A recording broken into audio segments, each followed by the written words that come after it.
friends, I hope you're having a really wonderful day.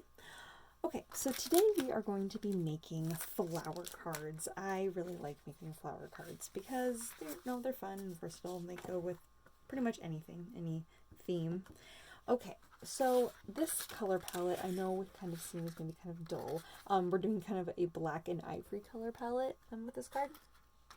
With the flower, you can always go in if you want to add a pop of color and do some watercolors or some color, with some colored pencils maybe to color the flowers if you want, some more vibrant colors going on. If you're going to do that, you can add some color like into the gingham too, so then that way it all kind of ties in. But for this purpose, I'm going to go ahead and kind of stick with this color palette. I also thought this card might work nice if you're also looking for a sympathy card.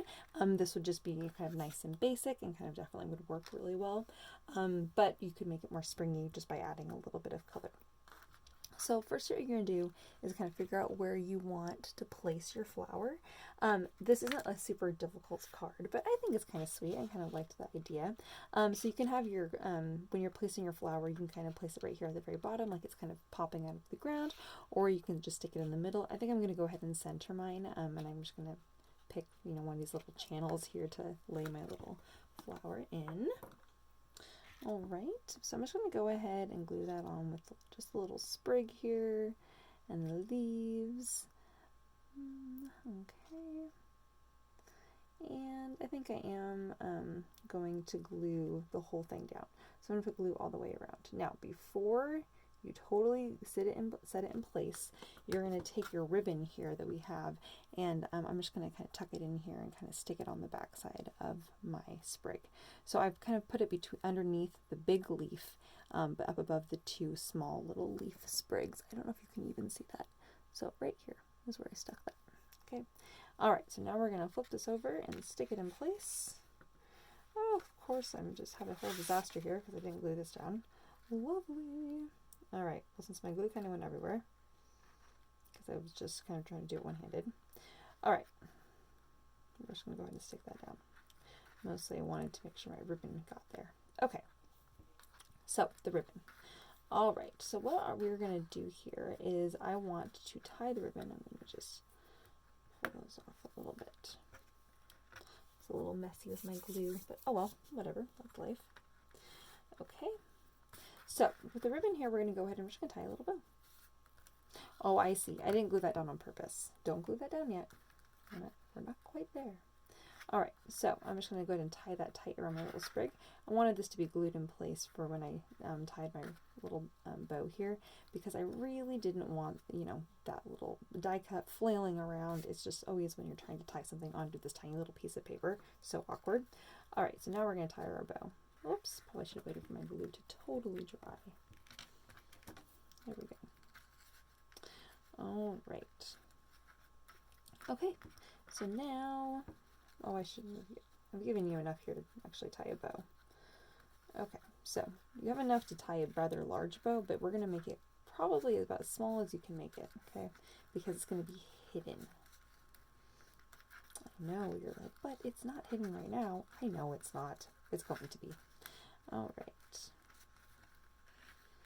Sometimes I'll just hold my finger in the middle and then I'll pull on my my strings to make my loops smaller.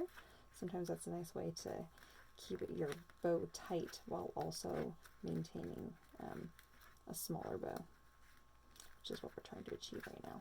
Okay, small as you can get it, without it, while it still looks like a bow.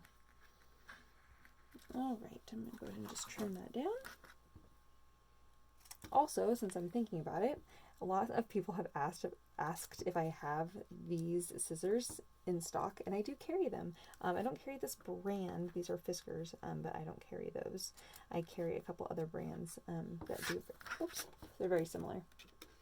I really like these because they're nice and sharp, and they get a nice fine point edge. As at this exact moment, I'm like doing it the wrong angle, so of course it's not getting that edge that I want, which is just so funny. The moment that I'm talking about it, one time I have problems. Okay, so there we are. We have our tiny little bow. Oh, so cute. Okay, so now what we're going to do here, I'm just going to kind of pop up my flowers just a tiny little bit. I know I can't really do very much because I did put glue on the back side. All right, so now what we're going to do is we're going to put our little with love. Ooh, and I see my bow little tails are even just a little bit too long. I gotta cut them even shorter. All right, we're gonna put this with love right on top of this so that it covers it. And I'm gonna actually go all the way over here. So I'm going to just line this up. I'm going to use my gingham paper to line up my little sentiment here because the lines, of course, are already there. They're straight, which is perfect. And then I'm going wherever you decide to line that up. So you can put it all the way right here. If you don't want it over the bow, you don't have to. I guess you could just put it right there. If you really don't want it over the bow, but you want the same kind of idea, you could always put it kind of below that or above, of course, is another option. I want it on top because I want to create this kind of neat kind of pull away. And I'm going to go ahead and fold that over. Alright, and then I'm just going to go back here and just put some glue. Oh my gosh, seriously? Oh, you gotta be kidding me. I left the cap off for 2 seconds. Okay, it was more than 2 seconds. Alright, so I lay that back down, line up my little folds, line up with my gingham, my lines on my paper. So that's nice and straight. Okay. Now we're going to glue our paper on. We're going to go all the way to the very edge. I guess you could use double-sided tape for this. You don't have to use glue. I just always go to glue. And then we're just going to go ahead and layer that on. And then when you pull away, you have the little bow. Isn't that so cute? I thought that was kind of fun. All right. I guess I didn't really think about this, but we have this empty space right here. What can we put in? I usually just go with little dots. Oh, all of my fun pens are at home. All right, we're going with this classic random pen that I have laying around here. I'm just going to do some dot groupings because that's just classic Elli. If you have a little heart stamp, you could do some little hearts. You could draw some little hearts if you like to draw little hearts. Oh, so fun. So we have with love, and then you have your little sentiment. Of course, you could write something on the inside there, like, oh, miss you. If you have another sentiment stamp, you could write missing you or thinking of you there. I just like the with love. I thought that was really sweet. All right. Isn't that fun? I just like the little interactive little bit. When I was first thinking about this card, I was like, oh, I'm going to have this whole front piece, and it's going to pull away, and it's going to have a little sentiment. And then I was like, that's kind of involved for the front side of a card. Sometimes when I'm designing these cards, and I'm sure you guys have figured this out already, I don't always think about where people are going to write messages. And so I will very oftentimes, you know, make like this whole front, this will be the card or something, and then I have like hardly any space to write a message. So this is the front, is interactive, and then the inside, of course, is where you would write your message. So I thought it made sense. All right, you guys, so that is the first card. On to the next one.